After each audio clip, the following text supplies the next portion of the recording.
Hi everyone, welcome to the Juris Doctor and Postgraduate Law Careers video series presented by the UNSW Law Society. Before we begin, I would like to start by acknowledging the traditional custodians of the various lands on which we work today and the Aboriginal and Torres Strait Islander people participating in and viewing this video. I pay my respects to elders, past, present, and emerging, and recognize and celebrate the diversity of Aboriginal people and the ongoing culture and connection to the land and waters of New South Wales. I'm Gopika Aryad, and I'm joined with my colleague Rachel today to bring you a video about careers in public law. We are pleased to welcome Dr. Chantal Bustock, a senior lecturer at UNSW. Thank you for joining us, Chantal. It's really a pleasure on having you with us today. Well, thank you for having me. So could you briefly tell us what your current job is and how your experiences led to this job? Yeah, sure. So I have two jobs at the moment. So as you said, I'm a senior lecturer at UNSW Law, but I'm also a legal member of the New South Wales Medical Council.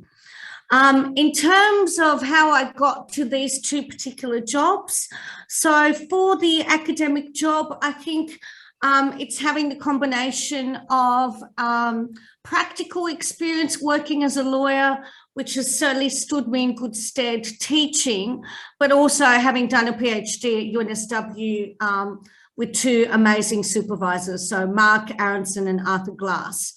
So it's a sort of natural segue from doing a PhD to doing some teaching and working at the institution. In terms of the New South Wales Medical Council, my previous job was as a member of the AAT, which is also a wonderful segue into that position. All right, thanks for that, Chantal. I think it looks like your career has just sort of taken a natural progression into what you're doing right now. Mm-hmm. Could you briefly tell us about your experience working at the AAT and also mm-hmm. your overseas experience at the Asylum and Immigration Tribunal in the UK, as well as the Law Commission? Yeah, sure. So I've worked at the AAT as a senior lawyer and also culminating in managing the legal section of the AAT, as well as being a tribunal member, as I mentioned before. And then now that postdates my experience in the UK. So I worked at the Asylum and Immigration Tribunal in London and then onto the Law Commission, looking at remedies against public bodies. So again, so public law. The experience I gained in Australia as a migration refugee lawyer was extremely helpful in getting me that job in the UK. Australians are very well regarded in the United Kingdom. They're known as being extremely hardworking, very helpful, really good team players. So it's actually not too difficult to transition from, Sydney to London. Of course, you need to get admitted in the UK, which is what I did.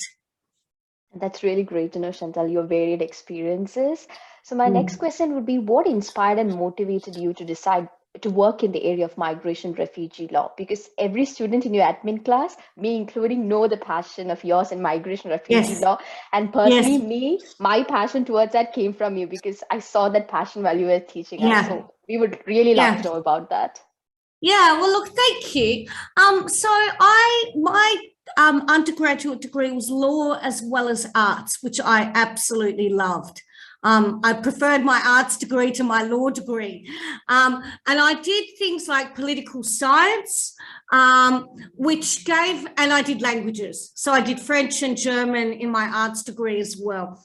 And so combined that with law, it just gives you a really wonderful understanding of, world events, international relations, issues that give rise to migration, refugee dilemmas and challenges. So it sort of was a perfect combination of all my interests, law, which I love as well, and then combining it with my interest in languages as well as world events, political science. And, it's just an area where you can really help people. You're dealing with incredibly vulnerable people. And so it just fitted my, my desire to sort of provide some sort of, justice. I know it sounds corny, but it really is wanting to give back to the community and wanting to help some of the most incredibly vulnerable people in our society. Well, I think we can really sort of see your passion coming through with every answer that you've given us today so far. So what does an average day look like for you, be it as a senior lecturer or sitting as a member on the Medical Council of New South Wales? What does that look like for you? Yeah, sure. Well, I probably don't have to go into too much detail with the academic, because I'm sure you're both very familiar with what academics do. I mean, obviously I do a lot of teaching, research, seeing students, which is just absolutely fantastic. I really love teaching. The Medical Council work, that is obviously a very different type of work. So that is something that I'm also equally passionate about. I really enjoy tribunal work because it's intellectually challenging, but it's also personally challenging because, wanting to accord procedural fairness, for example, creating a sort of informal, relaxed environment where the person feels comfortable and able to discuss what can often be quite sensitive matters, but of course being very conscious of your legal obligations. So the work I have to do for the Medical Council is obviously preparing for the hearing, conducting the hearing, if I'm chairing, and, more often than not, I write the decisions, which is something I really enjoy doing as well, because I think writing is an incredibly important skill. Law is not just about oral communication, it's written communication as well. And I love writing short, sharp, punchy, effective decisions, where you cover everything you need to do, but it's written well for the target audience and, people understand the process of reasoning and the decision. And I think that's an important function of the decision. Just to follow up from that last response, I'm just curious how you would sort of contrast your current experience working on the Medical Council as a legally trained member and your experience on the AAT, where I presume you were, again, a legally trained member as opposed to some of the other members of the AAT, perhaps. So you sort of doing a similar sort of work. Is the expectation greater for you to, as a legally trained member of the tribunal? I'm just thinking about the question we just had to do for the assignment. Sure. Look, it's a really good question. The Medical Council is a very particular type of body because often I'm sitting with medical specialists and GPs. So they bring very particular qualifications, skills, a way of viewing things, which is absolutely brilliant. And, can compare and contrast with the sort of the legal framework. It's very different, the Medical Council, because you sit on a panel where the AAT, I think only at the beginning when I was being inducted did I sit with other members. It's pretty much a solo job. So it's quite demanding legally with the sort of things like the codes of procedure, with the decision-making process, dealing with interpreters, with vulnerable people. It's a very demanding job, but it's a very different job to the Medical Council where, the applicant is a doctor, is pretty much always a doctor. So you're dealing with people from very different backgrounds. That's very interesting. I'm glad I asked that question. Yeah. I didn't know about that. Yeah, sure. I think it's been really more motivational and inspirational to hear that from you, that kind of experiences you have had. It's really inspiring. So my next question would be, what has been an unexpected challenge you faced once you first started your law career? Yeah, I was thinking about this question when you sent it through to me. And probably I note in the question it says at the beginning of the career, because there are always challenges, no matter what you're doing at no matter what point in time. And I think at the beginning, it was probably from moving from Hobart to Sydney, because I did my undergraduate degree at the University of Tasmania, and I moved to Sydney and I did not know a soul. I didn't know anyone. I had no contacts. Didn't even really know Sydney. I think I'd been once.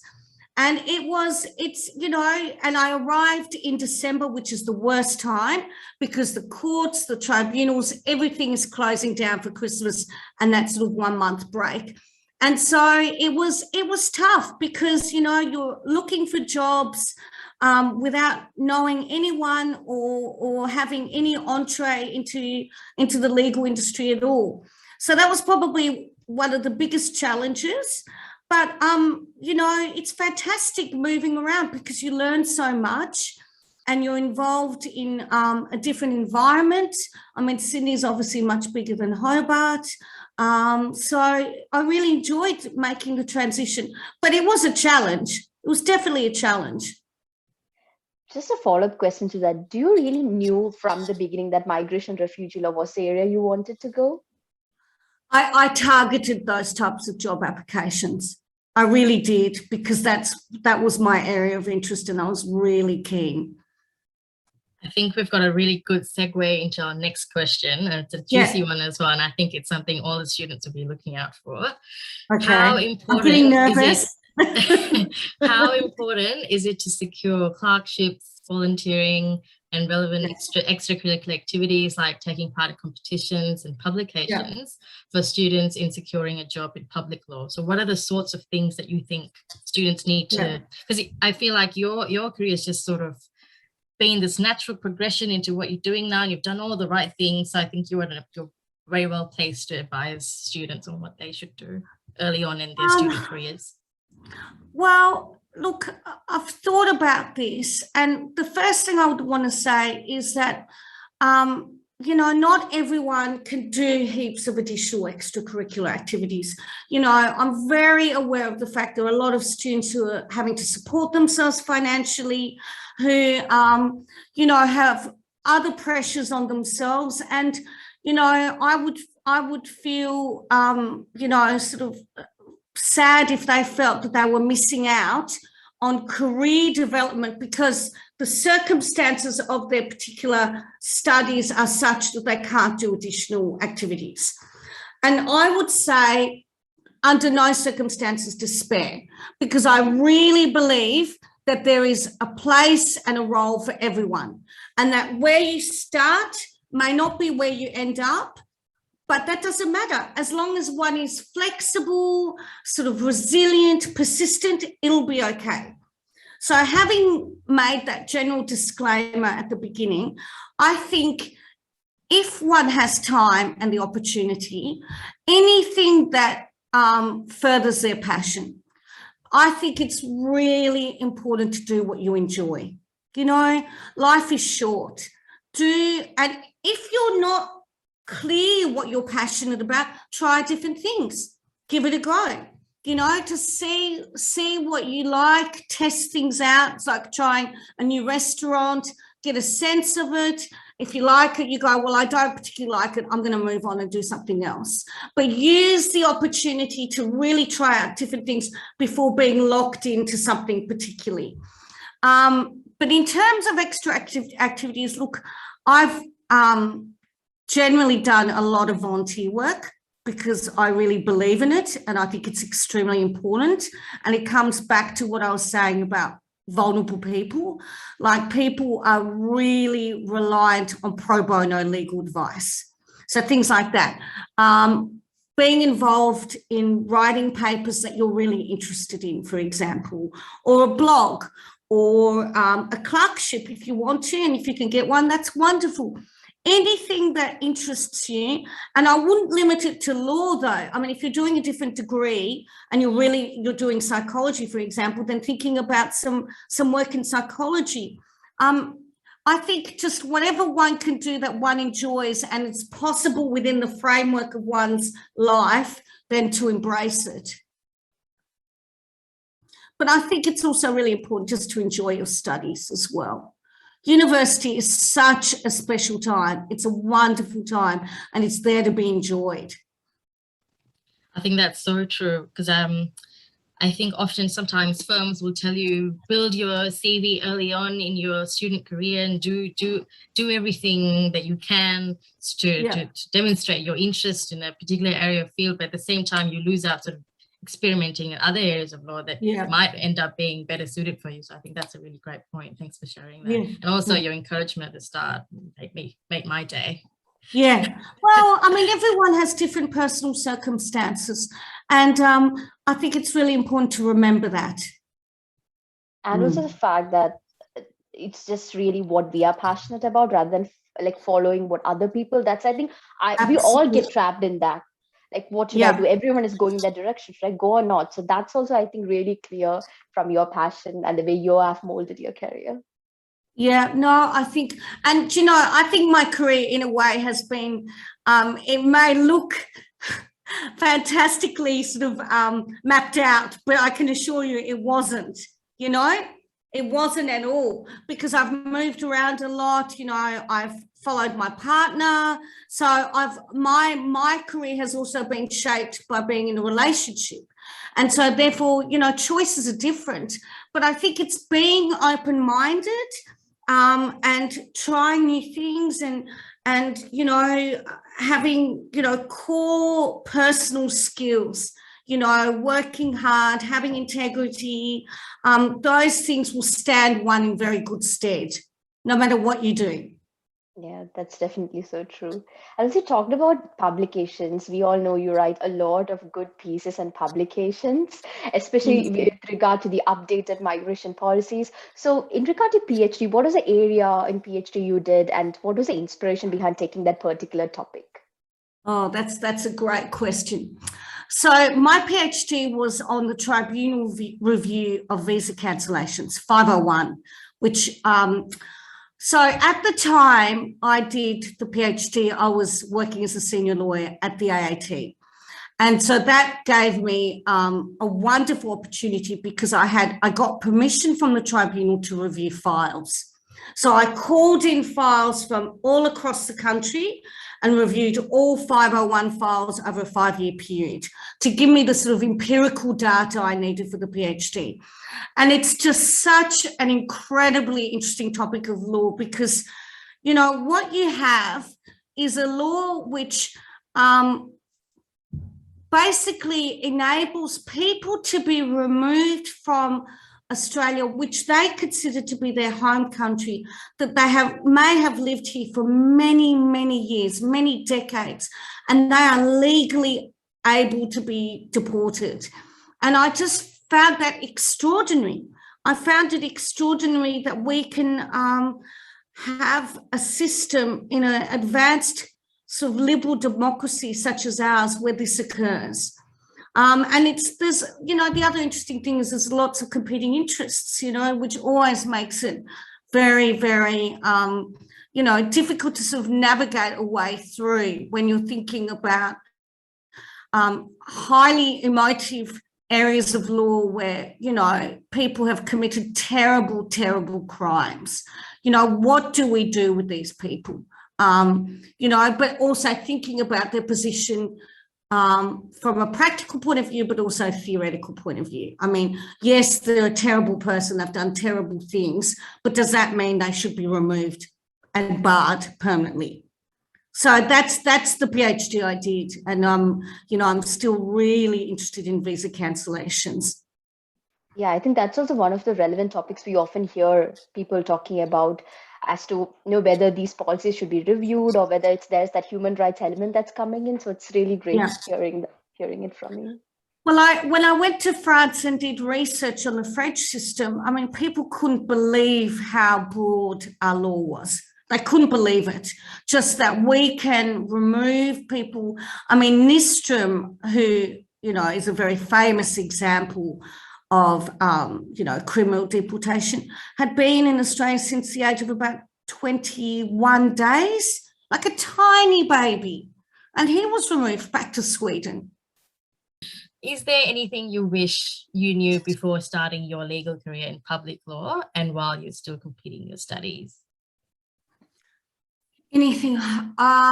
Look, I don't really believe in regretting. I mean, things are because of the way they are often, but I think something I wish, like if I had my time again, I probably would have done the PhD earlier when I wasn't working, didn't have children, because it just makes it so much easier. And the PhD is an incredible intellectual exercise, and I got a lot out of it. But I made it very difficult for myself because of all my other obligations.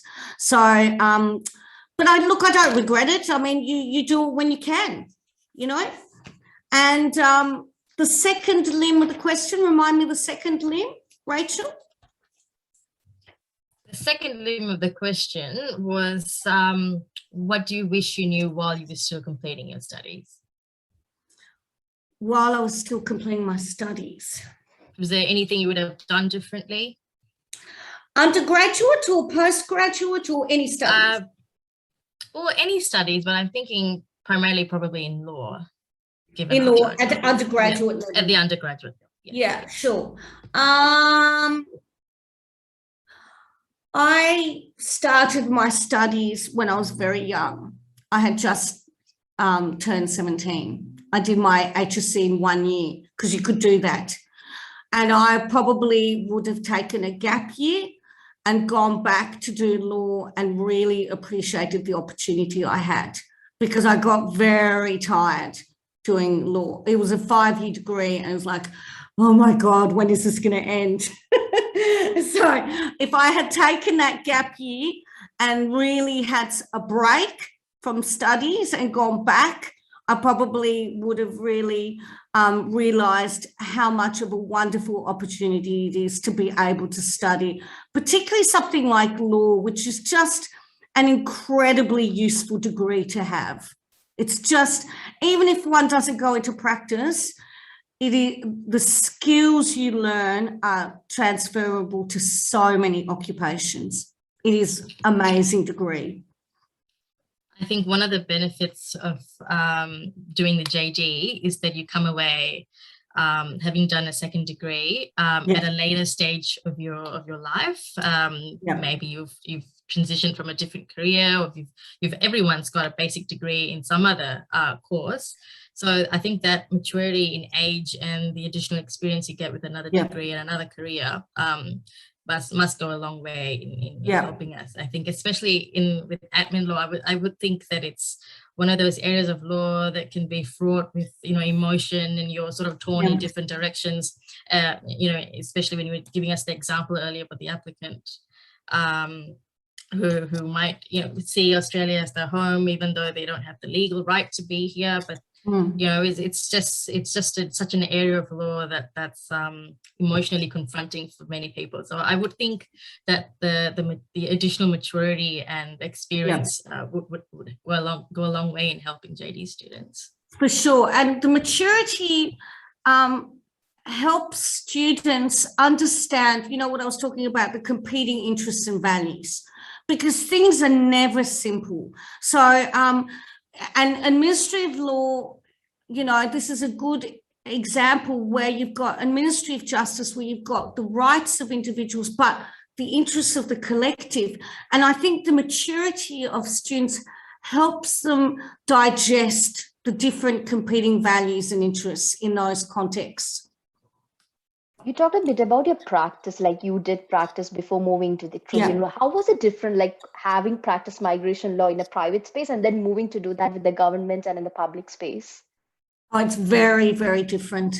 But the type of migration refugee law I did when I first started was, we did a lot of work contracted out by the government to represent asylum seekers. So I would go to detention centres. So Villawood, we'd go to the most obscure detention centres in Western Australia, where we would represent applicants putting together their protection visa cases. And it's hard. It's very hard emotionally and also, mentally, because you want to do everything you can, but, you're dealing with people who are living in terrible, terrible circumstances. So that is very different to government work, where you're, like, for example, if you're working in an office in Sydney, it's a very different sort of kettle of fish. I think it's more of what I hear from you is more of an emotional difference as well. Here they are more attached to people. Yeah. Oh, that's a good question. I mean, like in private practice, I had my own clients, and I really cared about them. In government, working in the tribunal, for example, both here and in London, I was helping tribunal members, or in the UK it was judges, immigration judges, with their decision making. So a little bit less direct.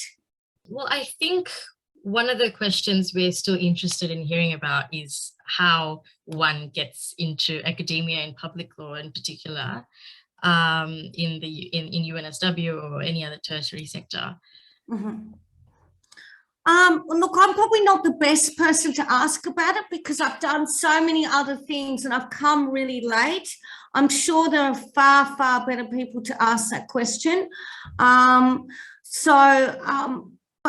I think that I'm sure UNSW has amazing careers guidance, and I'm sure the law faculty would have amazing guidance as well for people who want to go down that pathway.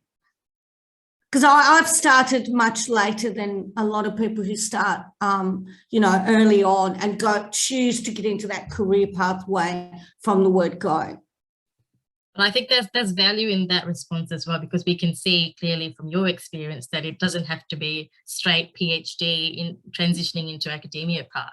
You can do all sorts of things and still find a career in academia. So absolutely. And I think, I think it's really important for students, any type of student doing law now, to understand that, you could go different ways and nothing is wasted. Even if you do it and you go, actually, I don't like that. You go, okay, but that's an important lesson learned. So my last question would be, what would be your general advice to students like me and all people who are watching who are really interested in a career in public law? General advice. Oh, yes, I've been thinking about this as well. I am a big fan of community legal centres. So I did my apprenticeship at law at the Hobart Community Legal Centre a long time ago. And, I got so much out of it. Not only because I enjoy helping people, but the breadth of experience. I was running AAT matters on my own as an apprentice at law. Obviously under guidance, but, I could really do a lot of things by myself. And for people who really needed that help. So, for example, people whose carer pension had been refused by, Social Security at that time.